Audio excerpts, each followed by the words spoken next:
National Congress എന്നാൽ ഗ്രൂപ്പുകൾക്കും group വഴക്കുകൾക്കും പേരുകേട്ട പാർട്ടിയാണ്. കെ കരുണാകരൻ നേതൃത്വം നൽകിയിരുന്ന ഐ ഗ്രൂപ്പും AK ആന്റണിയും ഉമ്മൻചാണ്ടിയും നേതൃത്വം നൽകിയിരുന്ന എ ഗ്രൂപ്പും പതിറ്റാണ്ടുകൾക്കിപ്പുറവും കോൺഗ്രസിനുള്ളിൽ സജീവമാണ്. കരുണാകരനും ഉമ്മൻചാണ്ടിയും ജീവിച്ചിരിപ്പില്ലാത്തതും AK ആന്റണി സജീവ രാഷ്ട്രീയത്തിൽ ഇല്ലാത്തതും എല്ലാം ഗ്രൂപ്പുകളുടെ സജീവ പ്രവർത്തനത്തെ ബാധിച്ചിട്ടുണ്ടെങ്കിലും ഇപ്പോഴും കേരളത്തിലെ കോൺഗ്രസിൽ താഴെത്തട്ടിൽ വേരുകളുള്ളത് AI ഗ്രൂപ്പുകൾക്ക് തന്നെയാണ്. ഗ്രൂപ്പ് സ്ഥാപകരുടെ ശൂന്യത മുതലെടുത്ത് KC വേണുഗോപാലും VD സതീശനും സ്വന്തം ഗ്രൂപ്പുകൾ ഉണ്ടാക്കിയിട്ടുണ്ടെങ്കിലും അതൊന്നും തന്നെ ഇതുവരെ കോൺഗ്രസിലെ അടിത്തട്ടിൽ ശാക്തിക ചേരിയായി രൂപപ്പെട്ടിട്ടില്ല. ഈ യാഥാർത്ഥ്യം അറിയുന്നത് കൊണ്ട് തന്നെയാണ് സംഘടനാ തിരഞ്ഞെടുപ്പ് നടത്താതെ ഇപ്പോഴും നോമിനേഷൻ പ്രക്രിയയിലൂടെ ഭാരവാഹികളെ ഹൈക്കമാൻഡ് കെട്ടിയിറക്കിക്കൊണ്ടിരിക്കുന്നത്. ഇപ്പോൾ AICC സംഘടനാ ജനറൽ സെക്രട്ടറി കൂടിയായ KC വേണുഗോപാലിന്റെ താല്പര്യത്തിൽ പുറത്തിറക്കുന്ന ഭാരവാഹി പട്ടിക കണ്ട് മിണ്ടാതിരിക്കേണ്ട ഗതികേടിലാണ് AI ഗ്രൂപ്പുകളുള്ളത്. ഒരവസരത്തിനായാണ് അവർ കാത്തിരിക്കുന്നത്. തദ്ദേശ തിരഞ്ഞെടുപ്പിൽ മികച്ച വിജയം നേടാൻ UDFന് കഴിഞ്ഞില്ലെങ്കിൽ KC വേണുഗോപാലിനെതിരെയും VD സതീശനെതിരെയും കോൺഗ്രസിൽ കലാപക്കൊടി ഉയരും. അതാകട്ടെ വ്യക്തവുമാണ്. കോൺഗ്രസിൽ കാലങ്ങളായി സൃഷ്ടിക്കുന്ന അധികാര വടംവലിയാണ് ഇന്നും ആ പാർട്ടിയിലെ യുവ നേതാക്കളുടെ ഭാവിയെ നിർണ്ണയിക്കുന്നത്. കഴിവുകൾ ഏറെ ഉണ്ടായിട്ടും ഗ്രൂപ്പ് പോരിൽ തട്ടി പല പ്രധാന യുവ തുർക്കികളും വീണുപോയതും കഴിഞ്ഞ കാലങ്ങളിൽ രാഷ്ട്രീയ കേരളം കണ്ട കാഴ്ചകളാണ്. കോൺഗ്രസിന്റെ യുവജന സംഘടനയായ യൂത്ത് കോൺഗ്രസിന്റെ മുന്നണി പോരാളിയായിരുന്ന രാഹുൽ മാങ്കൂട്ടത്തിലിന് സ്ത്രീ വിഷയത്തിൽപ്പെട്ട് യൂത്ത് കോൺഗ്രസ് അധ്യക്ഷ സ്ഥാനത്ത് നിന്ന് ഒഴിയേണ്ടി വന്നപ്പോൾ പകരം ആ സ്ഥാനത്ത് തീർച്ചയായും വരേണ്ടിയിരുന്ന സംസ്ഥാന വൈസ് പ്രസിഡന്റ് അബിൻ വർക്കിയെ ഒതുക്കിയത് KC വേണുഗോപാലിന്റെ ബുദ്ധിയായിരുന്നു.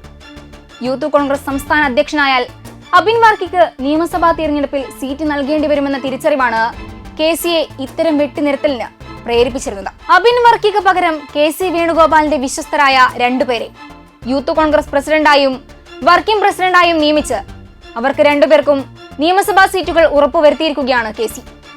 UDFന് ഭൂരിപക്ഷം ലഭിച്ചാൽ തനിക്കൊപ്പം കോൺഗ്രസ് MLA-മാരിൽ ഭൂരിപക്ഷവും നിൽക്കണമെന്ന താല്പര്യം KC വേണുഗോപാലിനുണ്ട്.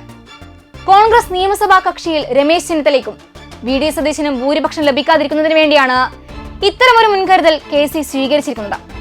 എന്നാൽ അദ്ദേഹത്തിന്റെ ഈ അധികാരത്തോടുള്ള ആർത്തിയിൽ യൂത്ത് കോൺഗ്രസിന് ലഭിക്കേണ്ടിയിരുന്ന നല്ലൊരു അധ്യക്ഷനെയാണ് നഷ്ടമായിരിക്കുന്നത്.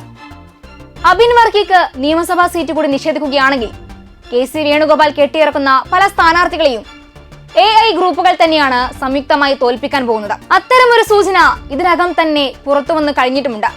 KSUവിലൂടെ പൊതുരംഗത്തേക്ക് കടന്നു വന്ന അബിൻ വർക്കി പിന്നീട് നാഷണൽ സ്റ്റുഡൻസ് യൂണിയനിലൂടെ ദേശീയ തലത്തിലും നിറസാന്നിധ്യമായിരുന്നു. യൂത്ത് കോൺഗ്രസിൽ പ്രവേശിച്ചതിന് ശേഷം അദ്ദേഹം സംസ്ഥാന ജനറൽ സെക്രട്ടറിയായും പിന്നീട് വൈസ് പ്രസിഡന്റായും പ്രവർത്തിച്ചു. യൂത്ത് കോൺഗ്രസ് സംഘടനാ തിരഞ്ഞെടുപ്പിൽ 1.7 ലക്ഷത്തിലധികം വോട്ടുകൾ നേടി രാഹുൽ മാങ്കൂട്ടത്തലിന് തൊട്ടു പിന്നാലെ എത്തിയതോടെയാണ് അന്ന് വൈസ് പ്രസിഡന്റ് സ്ഥാനം ലഭിച്ചിരുന്നത്. അബിൻ വർക്കിയുടെ രാഷ്ട്രീയ ജീവിതം സംഘടനാ പദവികളിൽ മാത്രം ഒതുങ്ങുന്നതല്ല. പ്രക്ഷോഭങ്ങളുടെയും സമരങ്ങളുടെയും മുൻനിരയിൽ ഈ യുവനേതാവ് എന്നും സ്ഥാനം പിടിക്കാറുണ്ട്. ദേശീയപാത 66ന്റെ വികസനത്തിലെ അഴിമതിയും അശാസ്ത്രീയ നിർമ്മാണവും ആരോപിച്ച് യൂത്ത് കോൺഗ്രസ് നടത്തിയ സമരങ്ങൾക്ക് നേതൃത്വം നൽകിയത് അബിൻ വർക്കിയാണ്. മലപ്പുറം കോഹിനൂരിലെ നിർമ്മാണ കമ്പനിയായ KNRCയുടെ ഓഫീസിലേക്ക് നടത്തിയ മാർച്ച് അക്രമാസക്തമായതിനെ തുടർന്ന് ഓഫീസ് തകർക്കൽ കേസിൽപ്പെടുത്തിയാണ് അബിൻ വർക്കി അടക്കമുള്ള നേതാക്കളെ പോലീസ് അറസ്റ്റ് ചെയ്തിരുന്നത്. പിണറായി വിജയൻ സർക്കാരിന്റെ ഭരണപരമായ വീഴ്ചകൾ, PSC നിയമന വിവാദങ്ങൾ, അഴിമതി ആരോപണങ്ങൾ എന്നിവയ്ക്കെതിരെ യൂത്ത് കോൺഗ്രസ് നടത്തിയ സെക്രട്ടേറിയറ്റ് മാർച്ചുകളിലും റോഡ് ഉപരോധങ്ങളിലും പങ്കെടുത്തും നിരവധി തവണ അബിൻ അടി വാങ്ങിയിട്ടുണ്ട്. അടി എന്ന് എഴുതി കാണിച്ചാൽ പോലും ഓടി ഒളിക്കുന്ന ഖദർദാരികൾക്കിടയിൽ ഒരു പോരാളിയുടെ വീരോടെ നിന്ന് പൊരുതിയും ചാനൽ ചർച്ചകളിൽ എതിരാളികളെ വായടപ്പിച്ചും തിളങ്ങിയ അബിൻ വർക്കി വരുന്ന നിയമസഭാ തിരഞ്ഞെടുപ്പിൽ മത്സരിക്കണമെന്നത് കോൺഗ്രസ് അണികളുടെ പൊതുവികാരമാണ്. ഈ ആവശ്യത്തിന് മുന്നിൽ നേതൃത്വം മുഖം തിരിച്ചാൽ KC വേണുഗോപാലിന് പോലും നിയമസഭ കാണാൻ കഴിഞ്ഞെന്ന് വരില്ല. കാലുവാരൽ പാരമ്പര്യമായി തന്നെ കോൺഗ്രസിൽ പതിവുള്ള കാര്യമായതിനാൽ KCയെ വീഴ്ത്താൻ AI ഗ്രൂപ്പുകൾ ഒന്നിച്ചാൽ രാഷ്ട്രീയ കേരളം പലതും കാണേണ്ടതായി വരും.